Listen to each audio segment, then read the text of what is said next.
here.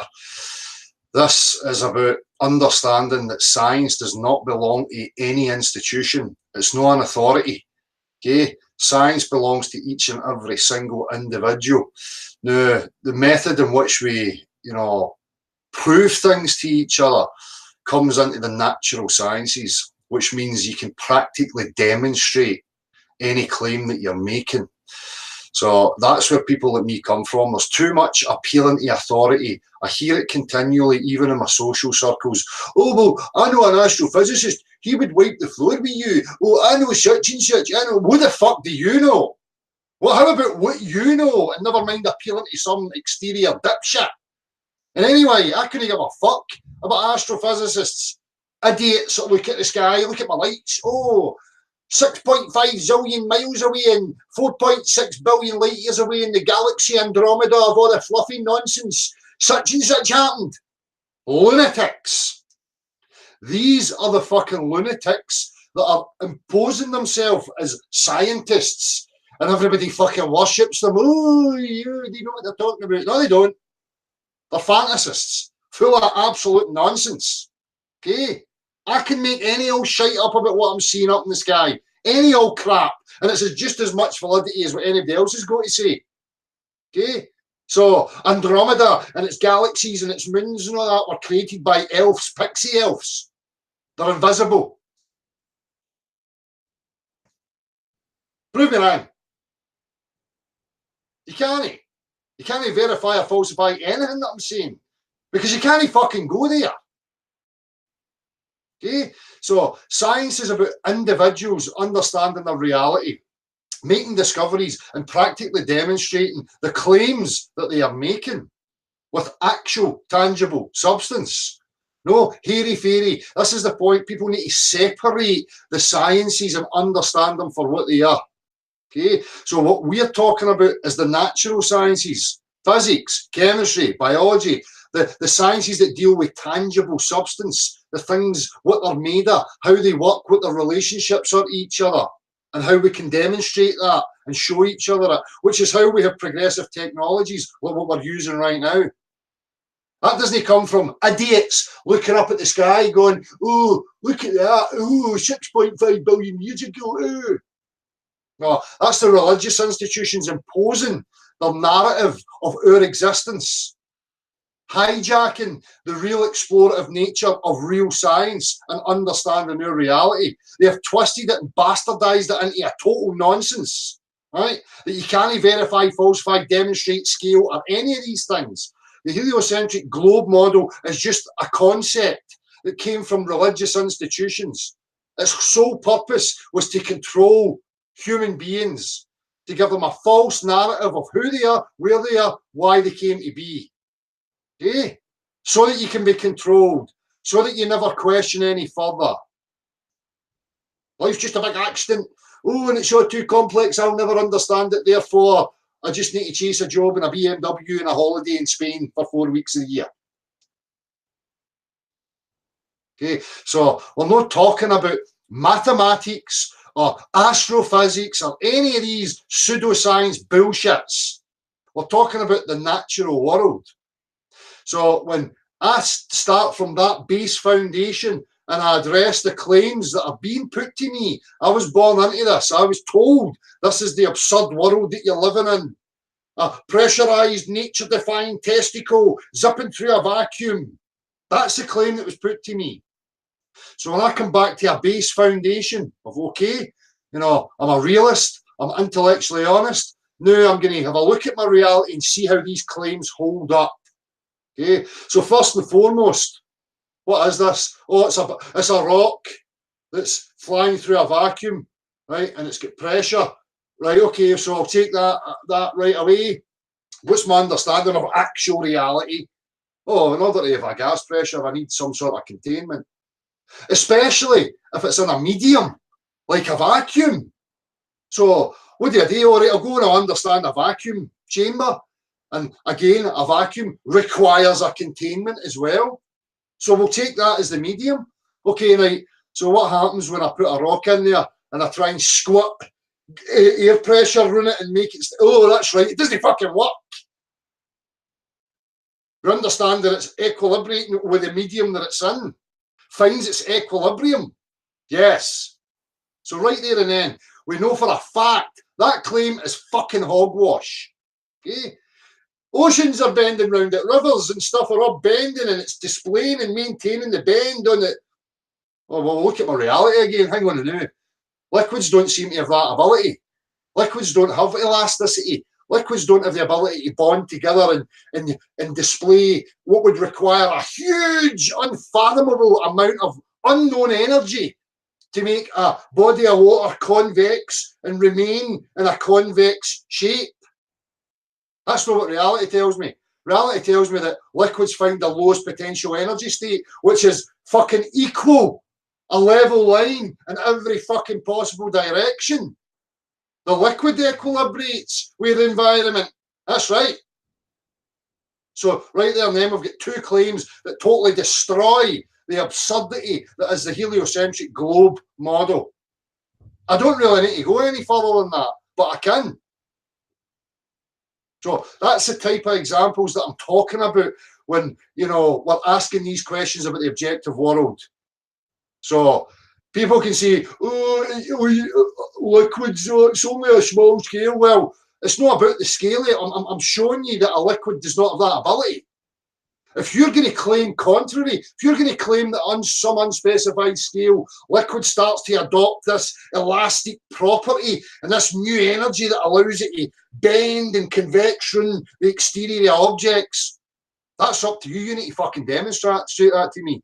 And that doesn't mean, look at my picture, because that's the problem. We have an ignoring of objective reality and what humans can practically demonstrate to show each other what's true. Right? We have an ignoring of that because an institution is producing images on a TV screen, and we've got all this mathematical jargon and complexity to try and make it work and explain it. And because it's generations of this complexity and massive idol worship, people somehow think it's got relevance and importance. When it's simple, what does your reality show you? Oh, that's right. Reality's showing you that that's absurd. I don't need to entertain it any further. But this is where people are coming from. This image, well, I've got this idol, this image that I just worship blindly. And I'm just going to spew any old garbage and grasp at confirmation biases to make it true. It's never going to be true. Physics, reality shows you that you're in a contained, pressurized system. It must be contained if anybody's postulating that it exists within a medium like a vacuum or water. These are facts that everybody can verify for themselves. Everybody. That's the difference. When it comes to 4.56 billion light years away and gazillions of years ago, nobody can experience that. Oh, look, me and 500 of my mates are going to this vacuum and we're wee ships. Right? You just need to believe us because we can show you pictures.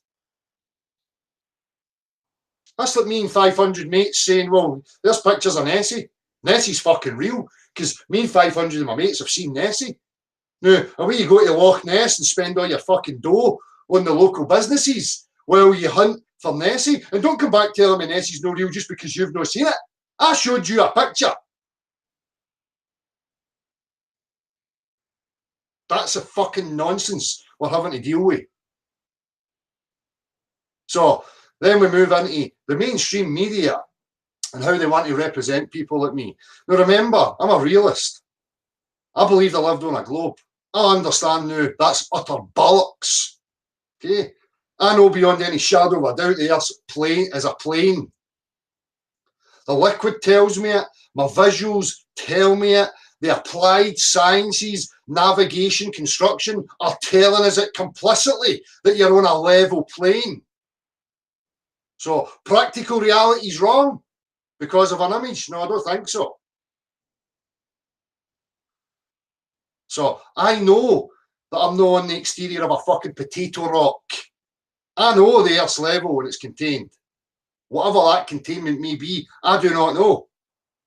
I don't know the full dimensions. Nobody I know knows the full dimensions. So what you're going to see is this blatant attempt to lump people like me, realists, in with crazies, people that claim ice walls and domes and all this fucking shite. When every bit of the material since I started is showing them and telling them that's not me, that's not the claims I make.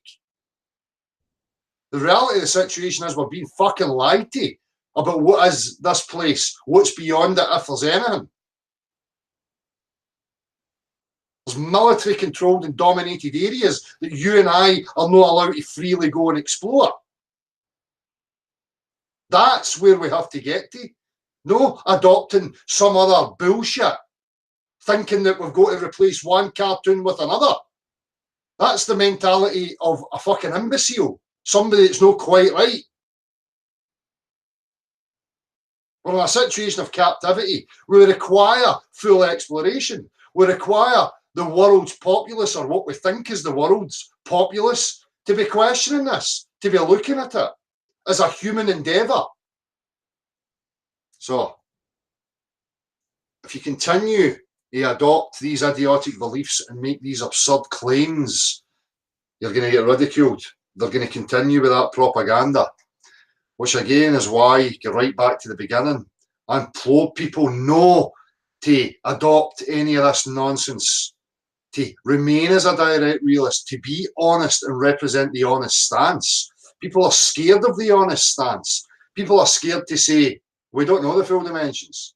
Like it's not allowed, like it's taboo. But that's how you have progress.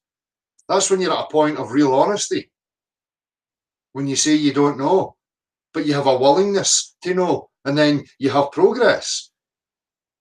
When you know you don't know, and you start making claims and adopting beliefs, you're just a clown. Okay?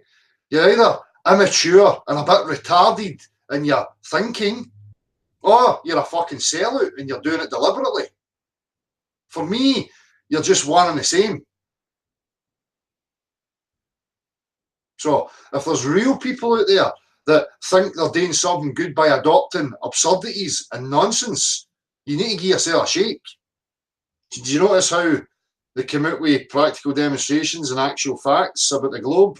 No, neither did I. Do you know why? That's because it's not real.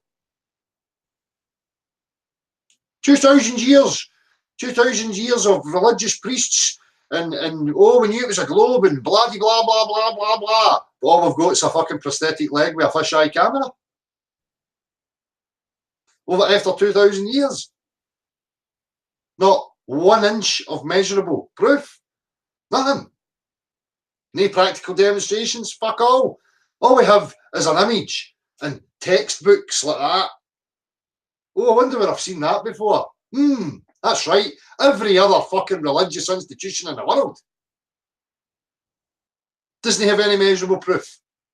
It has stories of long, long ago and far, far away, and big fucking books to explain it all, and wee symbols. The exact same. It's the same blueprint that the religious institutions have used to control and dominate. It's the exact same thing. Look at it. Religious symbol, big fuck off textbooks. Science is about measuring and practicality, demonstrations, substance about the objective world. Oh no, but I've seen it in my TV. I don't give a fuck what you've seen in your TV.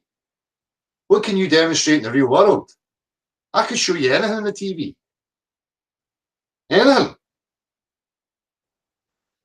You know, and again, I'm going to go to the comments for that, you know, where that snippet that the Channel 4 took from, and we'll just see how this religion has infected and had people under a hypnotic trance with the utter dribble that comes out their mouth, right? And what they think are valid points. And again, it's just the same shit over and over and over again. It doesn't have anything. It's just a liar that hopes that if it just keeps telling a lie over it, we're going to believe it. Oh, I'm sorry. The spell is broken. I see the lie. There is no way to fix it.